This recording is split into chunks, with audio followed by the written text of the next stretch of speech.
ఇది తెలంగాణ ప్రభుత్వం విడుదల చేసిన ప్రజాపాలన దరఖాస్తు అప్లికేషన్ ఫారం.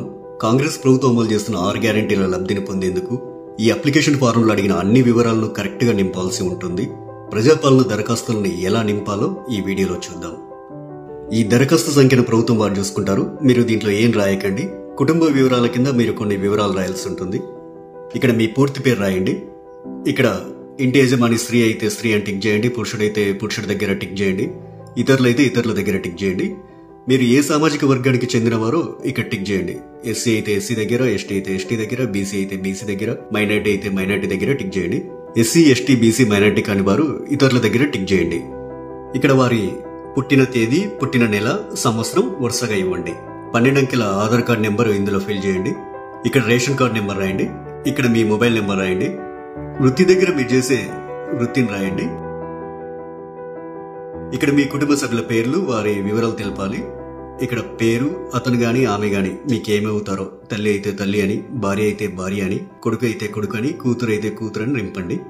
వారు స్త్రీ అయితే స్త్రీ అని, మగవారైతే పురుషుడని. ఇక్కడ వారి పుట్టిన తేదీ, పుట్టిన నెల, సంవత్సరం వరుసగా ఇవ్వండి. ఇక్కడ వారి ఆధార్ కార్డ్ నెంబర్ రాయండి. ఇలా మీ ఇంట్లో ఎంతమంది ఉంటే అంతమంది పేర్లు రాయండి. ఇక్కడ ఇక 2వ పేజీలో ఏం రాయాలో చూద్దాం. 10వ నెంబర్ దగ్గర మీ చిరునామా రాయండి. ఆధార్ కార్డులో ఉన్నట్లు మీ ఇంటి నెంబర్ ఇక్కడ రాయండి. మీ గ్రామం లేదా మున్సిపాలిటీ ఇక్కడ రాయండి. ఇక్కడ మీ వార్డ్ నెంబర్ రాయండి. ఇక్కడ మీ మండలం పేరు, తర్వాత మీ జిల్లా పేరు ఇక్కడ రాయండి. ఇప్పుడు అభయస్థం గ్యారెంటీల సెక్షన్ కొద్దాం. గ్యారెంటీల పథకాలు లబ్ధి పొందేందుకు మీరు ఏం చేయాలి, మీరు ఏ వివరాలు ఇక్కడ రాయాల్సి ఉంటుందనేది చూద్దాం.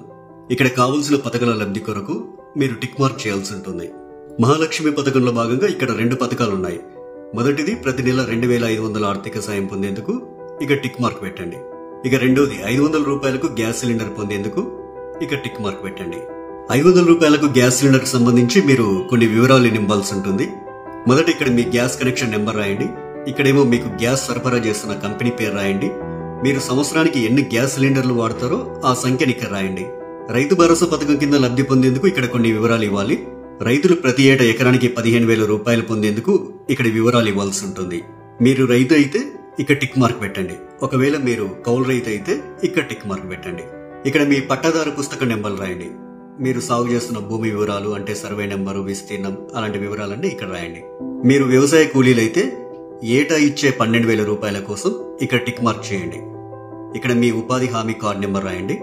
మరో గ్యారంటీ ఇందిరమ్మ ఇండ్ల పథకం లబ్ధి కొరకు ఇక్కడ కొన్ని వివరాలు ఇవ్వాల్సి ఉంటుంది. ఇల్లు లేని అర్హులైన కుటుంబం వాళ్ళు ఈ వివరాలు ఇవ్వాలి. ఇంటి నిర్మాణం కోసం ఆర్థిక సాయం పొందేందుకు ఇక టిక్ మార్క్ చేయండి. ఇక అమరవీరులు మరియు ఉద్యమకారులు 250 చదరపు గజాల ఇంటి స్థలం పొందేందుకు ఇక్కడ కొన్ని వివరాలు ఇవ్వాల్సి ఉంటుంది. మీది అమరవీరుల కుటుంబం అయితే ఇక్కడ టిక్ మార్క్ పెట్టండి. ఇక్కడ మీ కుటుంబంలోని అమరవీరుల పేర్లు రాయండి. వారు అమరులైన సంవత్సరం రాయండి. ఎఫ్ఐఆర్ నెంబర్ రాయండి. డెత్ సర్టిఫికెట్ నెంబర్ రాయండి.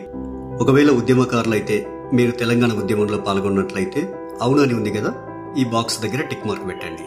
ఒకవేళ పాల్గొనకపోతే కాదు అనే బాక్స్ దగ్గర టిక్ మార్క్ పెట్టండి. అవును దగ్గర టిక్ మార్క్ పెట్టినట్లయితే కొన్ని వివరాలు రాయాల్సి ఉంటుంది. సంబంధిత ఎఫ్ఐఆర్ నెంబర్ మరియు సంవత్సరం ఇక్కడ రాయండి. ఒకవేళ జైలుకు వెళ్లి ఉంటే ఆ వివరాలు ఇక్కడ రాయండి. ఇక్కడ జైలు పేరు రాయండి. ఇక్కడ స్థలం పేరు రాయండి. ఇక్కడ మీరు అనుభవించిన శిక్షా కాలం అంటే ఎన్ని రోజులు, ఎంత కాలం అనేది ఇక్కడ రాయండి. తరువాత గృహజ్యోతి పథకం. గృహజ్యోతి పథకం కింద ప్రతి కుటుంబానికి 200 యూనిట్ల కరెంటు ఫ్రీగా ఇస్తుంది కాంగ్రెస్ ప్రభుత్వం. ప్రతి నెల దాదాపు మీరు ఎన్ని యూనిట్ల కరెంటు వాడతారో ఆ వివరాలు ఇక్కడ ఇవ్వాల్సి ఉంటుంది. 100 యూనిట్ల వరకు వినియోగిస్తే ఇక్కడ టిక్ చేయండి. 100 నుండి 200 యూనిట్ల వరకు వినియోగిస్తే ఇక్కడ టిక్ మార్క్ చేయండి. 200 యూనిట్ల కంటే ఎక్కువగా ఉపయోగిస్తే ఇక్కడ టిక్ చేయండి. మీ మీటర్ నెంబర్ను ఇందులో రాయండి. చేయూత పథకం. ప్రతి నెల చేయూత పథకం కింద వృద్ధులకు 4,000 రూపాయలు, దివ్యాంగులకు 6,000 రూపాయలు ప్రభుత్వం ఇస్తుంది. మిమ్మల్ని దివ్యాంగులుగా గుర్తిస్తూ ప్రభుత్వం మీకు ఇచ్చిన సదరం సర్టిఫికేట్ నెంబర్ ఇక్కడ రాయండి. మిగతా వారు వృద్ధులైతే ఇక్కడ, గీతా కార్మికులైతే ఇక్కడ, డయాలిసిస్ బాధితులైతే ఇక్కడ, బీడీ కార్మికుల జీవన భృతి పొందే వాళ్ళైతే ఇక్కడ, ఒంటరి మహిళా జీవన భృతి పొందాలనుకునే వారు ఇక్కడ, వితంతు పెన్షన్ కోసం ఇక్కడ టిక్ మార్క్ చేయండి. చేనేత కార్మికులైతే ఇక్కడ టిక్ మార్క్ చేయండి. ఎయిడ్స్ వ్యాధిగ్రస్తులైతే ఇక్కడ టిక్ మార్క్ చేయండి.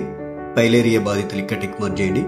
బీడీ టేకేదర్ జీవన భృతి వాళ్ళు ఇక్కడ టిక్ మార్క్ చేయండి.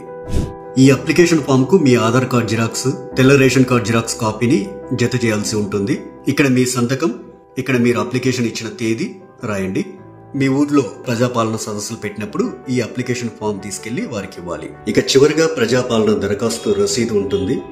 ఇందులో మీ నుంచి దరఖాస్తు తీసుకునే అధికారి కొన్ని వివరాలు రాసిస్తారు. ఈ రసీదులో అధికారి దరఖాస్తు సంఖ్య రాస్తారు. అభయస్వన్ గ్యారెంటీలకు సంబంధించి టిక్ మార్క్ చేస్తారు.